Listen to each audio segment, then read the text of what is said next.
Hallelujah. Purihin ang Diyos.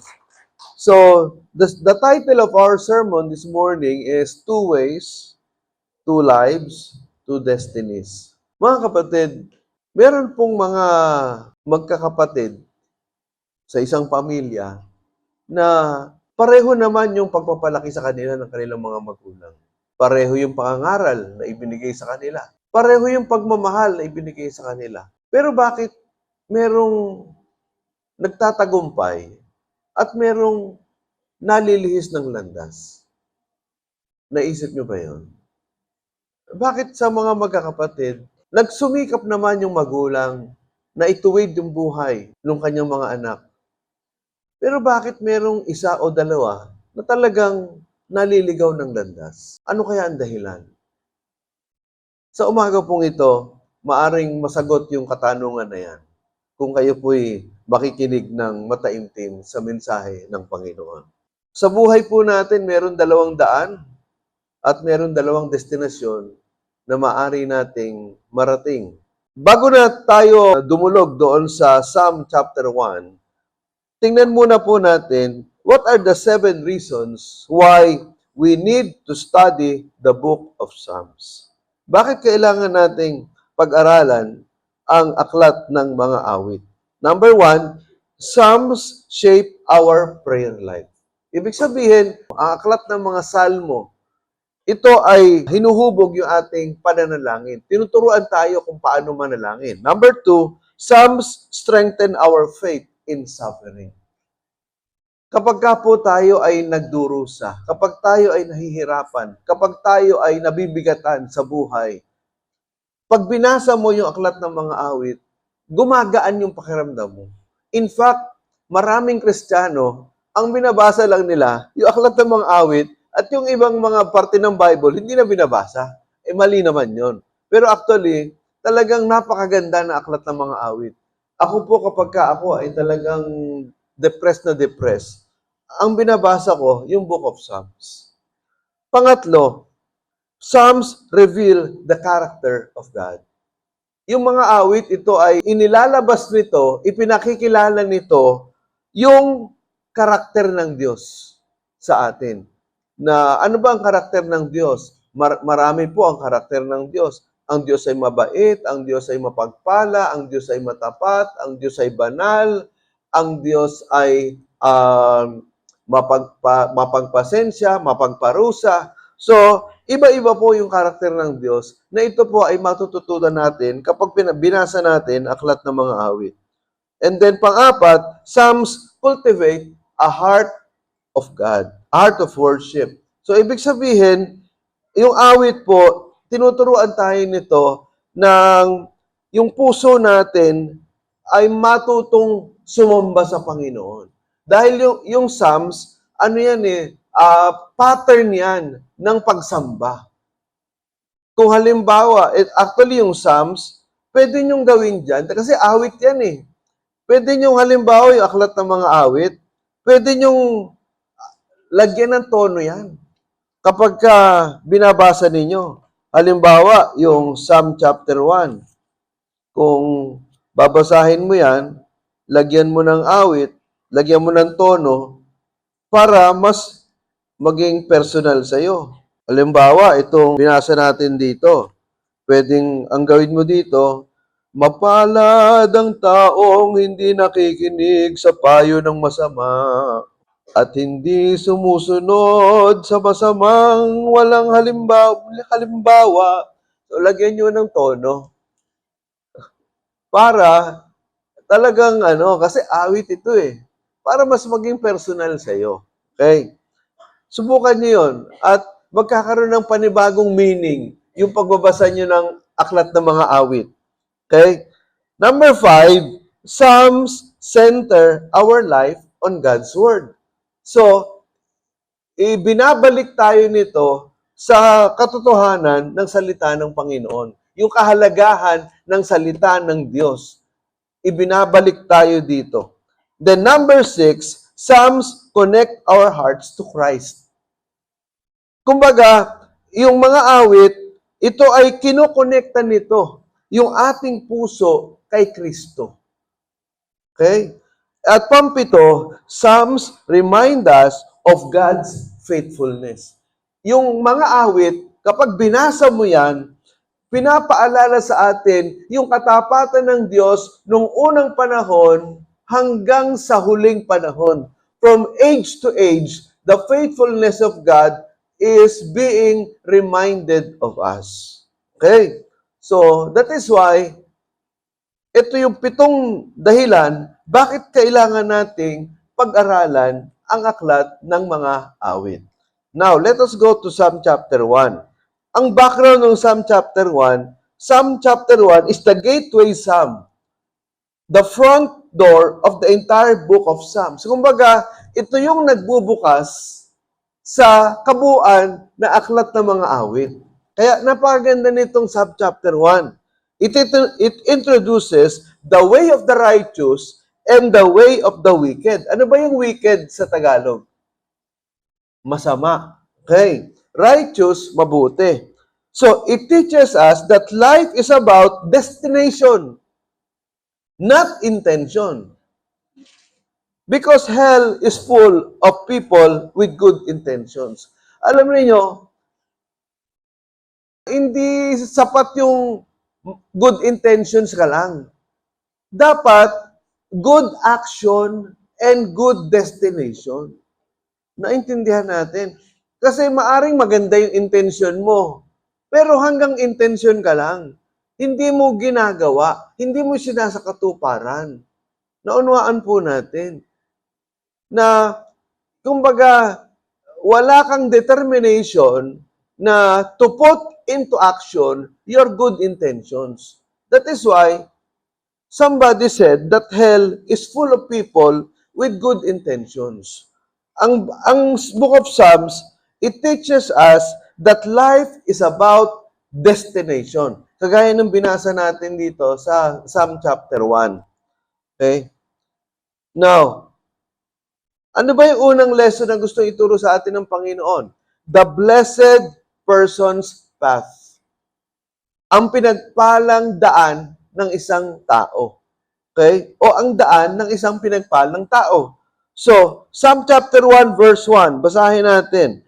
Blessed is the man who does not walk in the counsel of the wicked, or stand in the way of sinners, or sit in the seat of mockers. So, ano ibig sabihin yan? Blessed. Pag sinabi mong blessed, yung sa ibang translation, happy. Pero yung happy na translation, masyadong mababaw.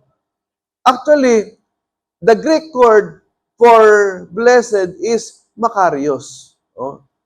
Ibig sabihin ng makarios, kumbaga ito'y punong-puno ng kasiyahan, punong-puno ng kagalakan, punong-puno ng pagpapala. So, if you are blessed, no, parang sabihin natin, shalom. Okay? Yun ang katumbas ng salitang blessed. Shalom. Pag sinabi natin shalom, you are blessed in all aspects of your life. Kagaya din naman ito, pinagpala. Sabihin, pag pinagpala ka, ibig sabihin sa lahat ng antas ng buhay mo, sa lahat ng aspeto ng buhay mo, ikaw ay pinagpala kung, ito yung 3 kondisyon. Blessed is the man who does not walk in the counsel of the wicked. Pinagpala ang isang taong hindi lumalakad sa payo ng mga masasama. Pinagpala ang taong hindi nakatayo sa daan ng masasama. Pinagpala ang isang taong hindi umuupo sa upuan ng mga masasama. Okay. So, mga kapatid, ito po ay hindi literal, no? Kasi pag sinabi mong who does not walk in the counsel of the wicked, hindi lumalakad sa payo ng masasama, ang ibig sabihin po nito, hindi ka sumusunod sa payo ng masasama. Yung payo ng masasama, hindi mo binibigyan ng pansin sa buhay mo. Yun ang ibig sabihin nito. Pangalawa, hindi ka tumatayo sa daan ng mga makasalanan. O hindi ka nakikibahagi. Hindi ka nakikipagkaibigan sa mga taong alam mong masasama na alam mong hindi makakabuti sa'yo. Yung alam mo na makakasira sa pagkatao mo. Okay? Pangatlo, pinagpala yung taong hindi umuupo sa upuan ng mga mapanlibak. Ibig sabihin, yung mga taong nililibak ang Biblia, nililibak ang Panginoon, galit sa Panginoon, o kaya ay hindi nagmamahal sa Diyos, hindi ka nakikiupo, hindi ka nakikipag-usap, hindi ka nakikipagtawanan sa mga taong nililibak ang pangalan ng Panginoon. Naunawaan natin. Meron akong isang kaklase sa seminary, many years ago. Hindi daw sila nanonood ng sine. Sabi ko, pambira, ako, mahilig ako manood ng sine. Sabi ko, bakit ako hindi kayo nanonood ng sine? Alam niyo yung dahilan? Kasi, yung mga umuupo doon sa sinehan, makasalanan. Ang sabi sa Bible, huwag kang uupo sa upuan ng mga makasalanan. Sabi ko, bihira naman, kung hindi lang matanda itong kausap ko, di ba? Napaka-pilosopo, di ba? Ibig sabihin, kung ganun pala yung dahilan, ganun yung dahilan nila, bakit di sila nanonood ng sine, dahil lang umuupo doon sa mga upuan ng sinehan ng makasalanan, ang sabi sa Bible, huwag ka daw uupo sa upuan ng makasalanan, dapat di ka na rin umuupo sa jeep, di ba?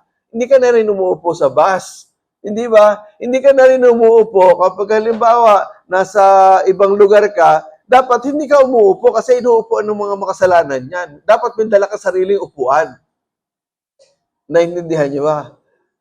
So, kaya hindi ito literal na blessed is the one who does not sit in the seat of mockers. Ha?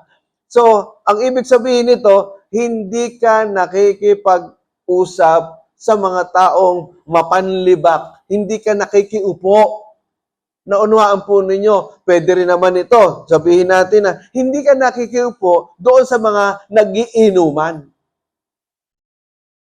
Naunawaan po ninyo. Kasi yung mga nagiinuman, yan bang mga nagiinuman na yan pinag-uusapan nila si Jesus Christ? Hindi di ba? Ang pinag-uusapan niya, puro mga kasalanan. Puro kalaswaan. Murahan ng murahan. Paano kang makikiupo dyan? Naintindihan natin. Kaya kung ikaw, tandaan mo to, kung tunay kang anak ng Diyos, isa sa mga dapat na iwasan mo, yung pakikipag-inuman. Anak ka na ng Diyos Dapat, iba na yung gawa mo. Iba na yung kilos mo. Naintindihan natin. Okay? In application, check your circle of influence. Tingnan mo, sino ba yung mga ka-circle mo? Baka mamaya, yung mga ka-circle mo, yung influence nila sa'yo, hindi maganda. What shapes your thinking? Ano ba yung humuhubog sa pag-iisip mo? What kind of people do you hang around with? Anong klase ng mga tao yung nakikipag-usap ka sa araw-araw? Maaring dapat ikaw ang nakaka-impluwensya sa kanila. Tandaan natin hindi kasalanan yung makiupo halimbawa sa upuan ng mga tao na nagkukwentuhan, maliban na lang kung ikaw yung naiimpluwensyahan nila na napapalayo ka sa Panginoon. Dapat, ang gawin mo ganito. Nakita mo, may nagkukwentuhan dyan. Sabihin mo, naku Lord, pagkakataon ko na to. Makikiupo ka ngayon. And then, unti-unti, ipinapasok mo yung gospel. Naintindihan niyo ba? Hindi yung, ikaw yung nai-impluwensyahan na makipag-usap ng kalaswaan. Dapat, ikaw yung nag-i-impluwensya sa kanila. Naintindihan natin, mga kapatid. Okay. So, what type of music, movies, and mobile games do you allow to get into your mind? Anong klaseng music? Anong klaseng kanta? Anong klaseng awitin? Anong klaseng mga pinapanood sa na movies? Hindi masamang manood ng movies dahil nanonood kami ng movies, kami ni Pastora Malu. Dati every Monday nanonood kami nila Davin ng movie dito sa Grand Central.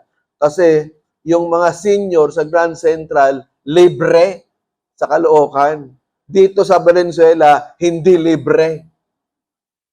Kaya doon kami nanonood sa Grand Central kasi yung senior ni Pastor Malu, nakakuha siya sa Caloocan. Magkano ang sine? Nasa 350 to 400. Abay, hindi mo, laking tipid, ano? Samantalang dito, sa Valenzuela, 20% discount lang. Kakalungkot, ano? Sayang. Kung libre lang sana, siguro tuwing Lunes, nandyan ako, nanonood kami na sine ni David. So, ano ba yung mga pinapanood natin? Mga mobile games. Anong klaseng mobile games? There is nothing wrong with playing mobile games, ha? Pero yung mga mobile games ba, baka mamaya, yung pag-iisip mo, napapalayo na sa Panginoon. Yung baga, nakokorrupt yung isip mo. Remember, 1 Corinthians 15:33, ha? Tandaan nyo to, ha? This is one of the most important verses in the Bible. Ang sabi sa 1 Corinthians 15:33, bad company corrupts good character. Ulitin ko, bad company corrupts good character. Ang masamang kasama ay sumisira sa mabuting pagkatao. Unang Korinto 15, talatang 33. So, ano ba yung mga kasama mo? Ano ba yung mga binabasa mo? Yung mga pinapanood mo? Yung mga pinapakinggan mo? Nakaka-apekto sa iyo yan. Halimbawa, mga kapatid, yung mga music ni Taylor Swift. Maraming nag-a-analyze ng mga music ni Taylor Swift na demonic yung music ni Taylor Swift. Pati yung kanyang mga concert. Sa concert niya, maraming mga images ng occultism. Meron ding pentagon. Alin yung pentagon? Yung 5-pointed stars. Symbol ng occult yan eh. Symbol ng witchcraft. At yung mga music, yung mga lyrics ng music ni Taylor Swift. Siya yung number 1 ngayon, sikat na sikat. Isinasayaw pa yung mga kanta ni Taylor Swift. So, mga kapatid, hindi natin alam na itong si Taylor Swift, sabihin natin, ang ganda ng music, ang ganda. Maganda nga. Pero ang problema nito, naaapektuhan ka, hindi mo alam, naaapektuhan ka nito.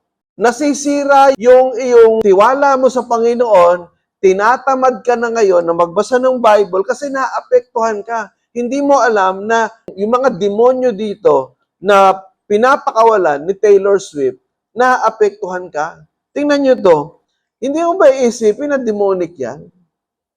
Sasabihin mo ba na safe manood ng mga concert ni Taylor Swift? Naintindihan nyo ba? Kitang-kita mo naman, demonic. Talagang sobra. Daig pa niya si Madonna. Ito talagang grabe yung may nag-analyze nung kanyang mga concert na talagang napakaraming occultism, witchcraft doon sa concert ni Taylor Swift. Kaya dapat mag-ingat tayo sa mga pinapakinggan natin. Kami nga, naikwento ko na sa inyo, no? Ito, huwag niyong gagawin, ha? Huwag. Dahil nung nasa high school kami, wala namang mga lyrics eh. Ang ginagawa namin, kakarga kami ng ng marijuana. Tapos ng mga cough syrup. Pagka kami, sabog na kami, makikinig kami ng mga rock music. Kapag halimbawa, ordinaryo, wala kang karga, ang ingay, hindi mo maintindihan yung lyrics kapag wala kang karga, kapag hindi ka sabog, ha. Pero pagka sabog na kami, grabe, ang linaw na isusulat namin yung lyrics. Nung na-born again ako, doon ko na-realize, kaya pala, yung mga drugista, nakagagawa sila ng kasamaan kasi nga, yung lyrics nung pinapakinggan nilang mga rock music, yun ang nagtuturo sa kanila para gumawa ng masama. Yun eh, demonic yun eh. Hindi ko maipaliwanag bakit nagkaganon. Hindi ko maipaliwanag na kapag sabog na kami na isusulat namin yung mga lyrics ng mga rock music. So, that is the work of the devil. Okay, pangalawa, the blessed person's priority. In Psalm chapter 1, verse 2, basahin nga natin. But his delight is in the law of the Lord, and on His law, he meditates day and night. So, tingnan ninyo, ano sa Tagalog ng delight? Delight. Parang ice cream yata yung pastor, delight. Ano yung delight? Kasiyahan. Ang kanyang kasiyahan ay nasa batas ng Panginoon na kanyang binubulay-bulay araw at gabi. Tingnan po ninyo delight, kasiyahan. So, ibig sabihin, hindi ba, kapag ka ikaw, masaya ka, nakasama yung isang tao, gusto mo lagi siyang kasama, di ba? Ayaw mong kasama yung mga taong nakakasira ng araw. Yung mga KJ, ayaw mo nun, di ba? Naintindihan niyo? Di ba, nasisiyahan kayo kapag ka ang mga kasama ninyo, yung mga talagang nakakapagbigay sa inyo ng kasiyahan. Di ba? At halimbawa, babasa ng mga libro, novels, pagbabasa ng halimbawa ng mga books on mathematics, chemistry, or history, nasisiyahan ka dyan, ginagawa mo yun, di ba? So, ang ibig sabihin nito, kung ikaw, nasisiyahan ka sa pagbabasa, pag-aaral ng salita ng Diyos, ang sabi dyan, iyon yung mga taong pinagpala ng Panginoon. His delight, yung kasiyahan niya, ay nasa pagbabasa ng salita ng Panginoon. Nasa pagbubulay-bulay sa salita ng Panginoon araw at gabi. So, in application, delight determines direction, discipline, and devotion. Kung ano yung bagay na nasisiyahan ka, ito ang nagtatakda sa iyo ng direksyon, ng disiplina, at ng debosyon o pagmamahal. So kapag ka ikaw, you delight in the Word of God, nasisiyahan ka sa salita ng Panginoon, ito ang magbibigay sa iyo ng tamang direksyon, ng tamang disiplina, at ng tamang debosyon sa Panginoon. Amen? So, kaya napakahalaga na magsimula tayo doon sa delight. Pagka ikaw, halimbawa, Lord, parang tinatamad po ako magbasa ng Bible. Lord, parang tinatamad po ako mag-pray. Lord, tulungan niyo po ako. Bigyan niyo po ako ng kasiyahan na magbasa ng Bible. Alam niyo, the Lord will answer your prayer. Totoo yan. May mga pagkakataon talagang tinatamad ka magbasa ng Bible. Totoo yan. Sino dito ang hindi nakaranas na parang tinatamad siya magbasa ng Bible? Mali yata yung tanong ko. Sino dito yung mga nakaranas na parang tinatamad ka na magbasa ng Bible? Yung iba, ayaw umamin. Liars go to jail. Ako may mga pagkakataon na tinatamad ako magbasa ng Bible. Pero kapag halimbawa, tinatamad ako na magbasa ng Bible, sasabihin, Lord, patawarin niyo po ako. Panginoon, patawarin niyo po ako, hindi tama yung attitude ko, Lord. Baguhin niyo po yung attitude ko. Bigyan niyo po ako ng kasiyahan. Magbabasa po ako ng Bible, Lord. Bigyan niyo po ako ng kasiyahan na magbasa ng Bible. Buksan niyo po yung aking mga mata, yung aking kaisipan, yung aking puso. At kapag nagbabasa po ako ng Bible, magkaroon po ka ng kasiyahan. Ma-enjoy ko po yung pagbabasa ng Bible. And you know what? Within 5 to 10 minutes, I will feel that there is joy in my heart while reading the Bible. Naintindihan niyo ba? So, delight determines direction, discipline, and devotion. Pangatlo, the blessed person's prosperity. Ito maganda. Sinong gusto maging prosperous? Amen. Sinong ayaw maging prosperous? The blessed person's prosperity, basahin natin. He is like a tree planted by streams of water, which yields its fruit in season, and whose leaf does not wither. Whatever he does, prospers. Tingnan ninyo, ang isang tao daw na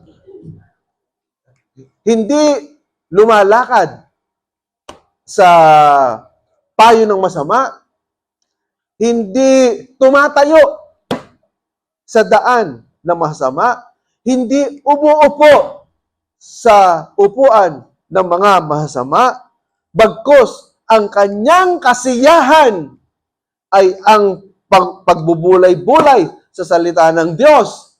Ang sabi diyan, siya ay parang isang puno na itinanim sa tabi ng batis. Anong ibig sabihin nun? Ibig sabihin, yung puno, 24/7, araw-araw, nadidiligan siya yung kanyang ugat. Kung nadidiligan niyan yung kanyang ugat, ang sabi diyan, siya ay namumunga sa panahon. Yields its fruit in season, at yung kanyang dahon ay hindi natutuyo. At ang sabi dito, yun ang pinakamaganda, yung lahat ng kanyang gagawin, siya ay magtatagumpay.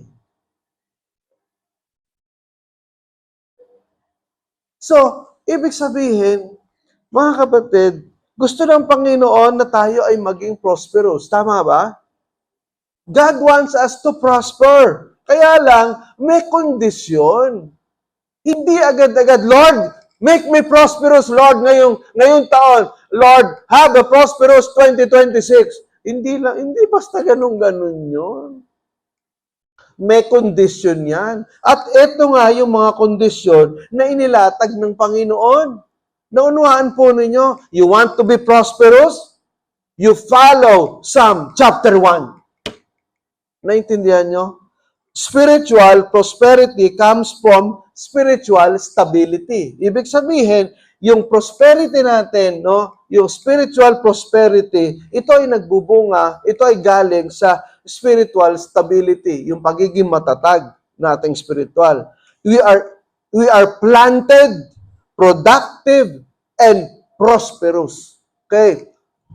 A man who is blessed because he does not walk in the counsel of the wicked, he does not stand in the way of sinners, he does not sit on the seat of mockers. Ang sabi diyan, he is like a tree planted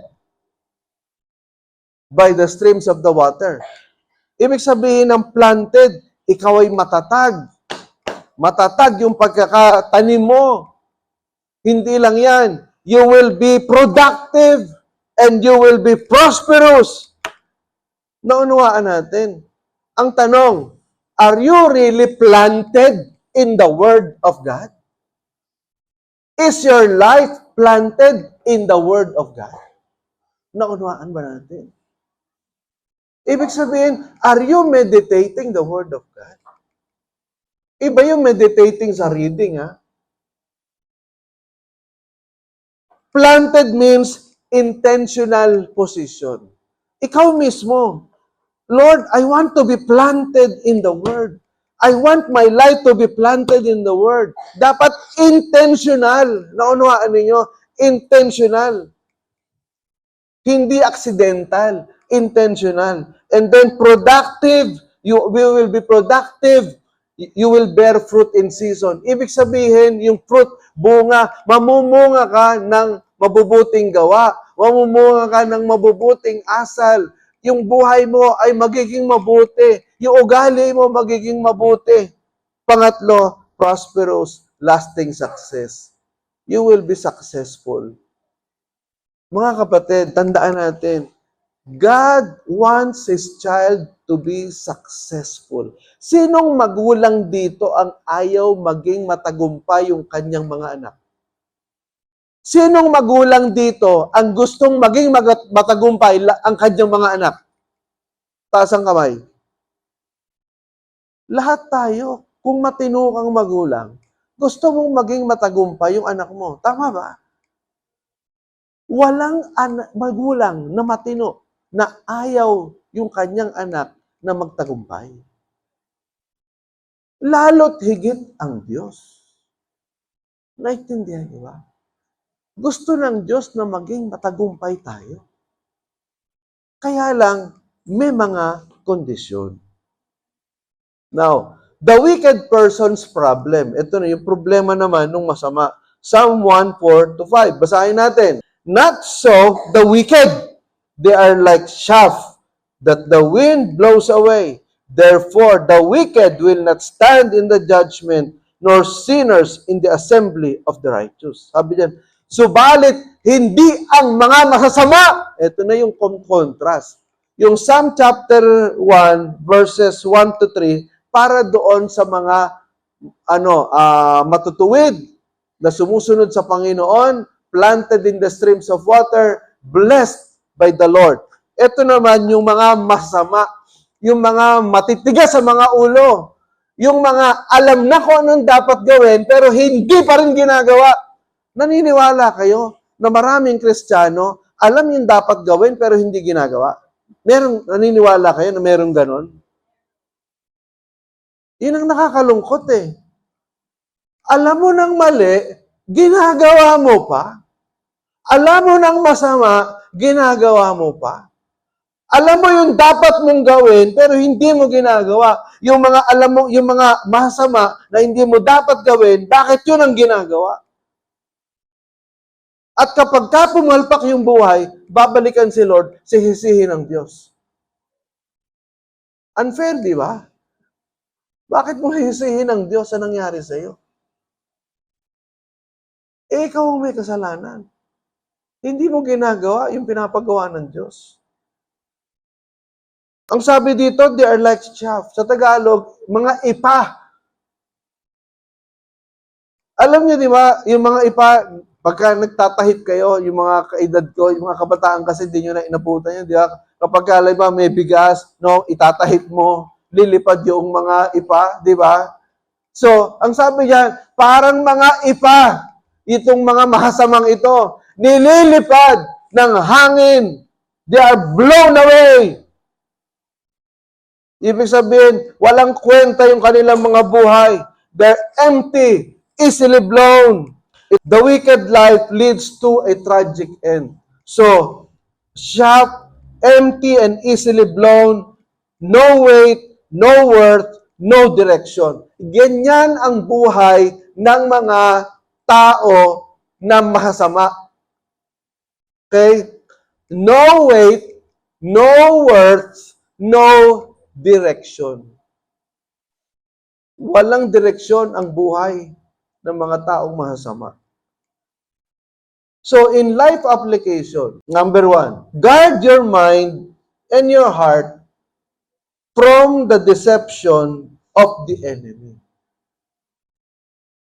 Bantayan mo yung isip mo at yung puso mo mula sa pandaraya ng kaaway. Sino ba yung kaaway? Si Satanas. Pangalawa, choose your friends and relationships wisely. So, ibig sabihin, piliin mo yung mga kaibigan mo at yung mga karelasyon mo ng matalino.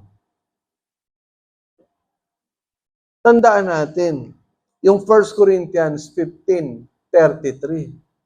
Bad company corrupts good character. Ang masamang kasama ay sumisira sa mabuting pagkatao. Kaya ingatan natin. Huwag kang basta-basta makikisama sa mga taong alam mong masama ang ugali. Pangatlo, don't envy the wicked's lifestyle. Huwag mong kainggitan yung mga masasama na sabihin natin na, bakit itong taong ito? Masama siya pero mayaman, matagumpay. May iPhone 17. Yung laptop niya, Apple. Latest model. Yung sapatos niya, Nike. Latest model na Nike Jordan, Nike Air. Pero masama. Huwag mong kainggitan. Kasi yung mga taong yan, tandaan niya, itong mga taong mahasama, Yung kasiyahan nila sa buhay hanggang dito lang sa lupa. Dahil sa takdang panahon, sa paghuhukom, sa impyerno na ang diretsyo nila. Habang panahon na sila ron. Samantalang tayo, ang diretsyo natin sa paradise, sa paraiso, sa langit, na kung saan habang panahon yung kasiyahan. Naunawaan po natin. Yung mga hindi mo naranasan dito sa lupa, mararanasan mo sa langit. Naunawaan natin. Kaya may langit na naghihintay sa atin. Okay? Pang-apat, meditate on the Word of God so that you will not be deceived into following the way of the wicked. Meditate on the Word of God. Tandaan natin, yung mga backslider, hindi naman sila basta-basta, halimbawa, nagtuturo ng Bible or nagbabasa ng Bible araw-araw, nagme-meditate, and then the following week, backslider na agad, ayoko na. Ayoko na umattend ng church. Ayoko na magbasa ng Bible. Ayoko na. Ayoko nang mag-involve sa church. Bigla lang tumigil. Walang ganon. Naintindihan niyo ba? Walang yung pang sobrang init sa Panginoon, araw-araw nagbabasa ng Bible, and then nagsishare ng gospel, umaattend ng prayer meeting, umaattend ng Zoe, and then the following week, backslider.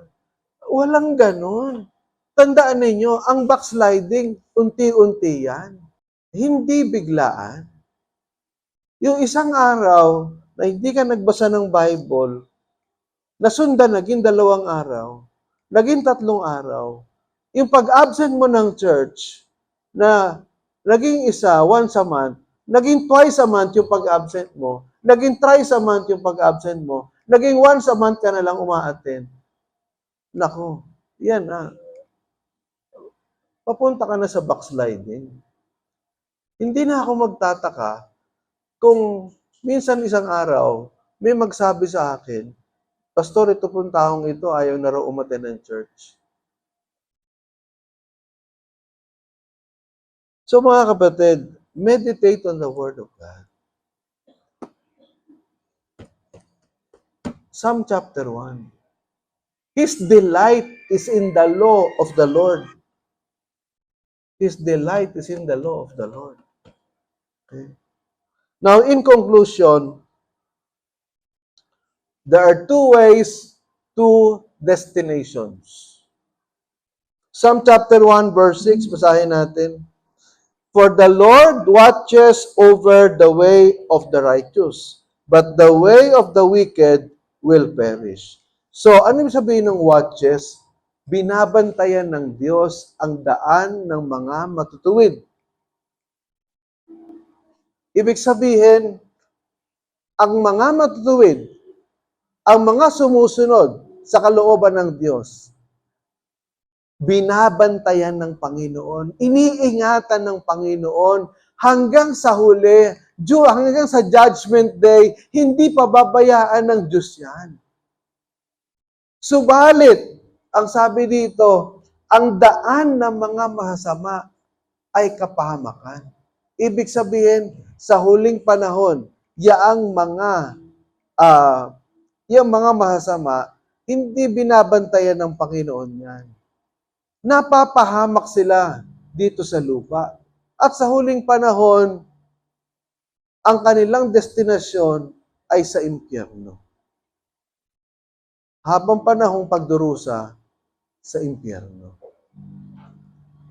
Yan ang nakakatakot, mga kapatid.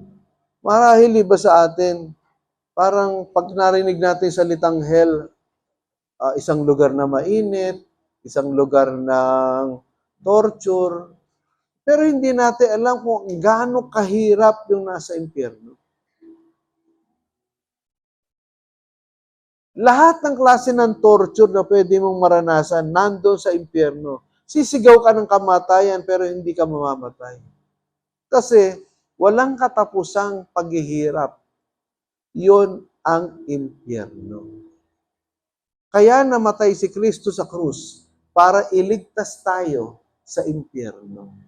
Kung hindi totoo ang impyerno, dapat sana hindi na nagkatawang tao si Kristo at namatay sa krus para sa ating katubusan. Naintindihan niyo ba? That is why nakakatakot na ang isang tao ay mapunta sa impyerno.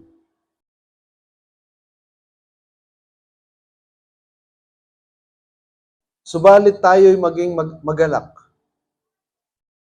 Kung tayo ay sumusunod sa Panginoon, alam natin na ang ating destinasyon ay sa paradise, sa langit. Hindi tayo pababayaan ng Panginoon na mapahamak. Let us pray. Salamat po, Panginoon, sa tanghaling ito na ibinigay mo sa amin. Tinuruan mo kami, Panginoon. Patungkol po dito, Lord God, sa daan ng matuwid at daan ng masama. Dalangin po namin, Panginoong Diyos, na matuto po kami na magalak, na pagbulay-bulayan ng iyong mga salita at sundin ang mga kautusan dito upang ang aming mga buhay ay maituwid at sa huling panahon ay makasama ka namin sa langit. Kung sino man sa amin dito, Panginoon, ang wala pang katiyakan ng kaligtasan, kausapin po ninyo. Turuan po ninyo. Ipaunawa niyo po sa Kanya ang tunay na daan ng kaligtasan ay ang pagsusuko ng buhay sa iyo at pagkilala sa iyo bilang Panginoon at pagligtas at Diyos ng kanyang buhay at pagsisisi sa mga kasalanan. Salamat po, Panginoon. Dalangin ko lahat ng mga nagsusumikap na mabuhay ng may katuwiran, nagsusumikap na sumunod sa iyong kalooban. Pagpalain po ninyo, palakasin po ninyo sa pangalan ng Panginoong Jesus, itong aming dalangin. Amen. Palakpakan natin ang Panginoon, purihin ng Diyos.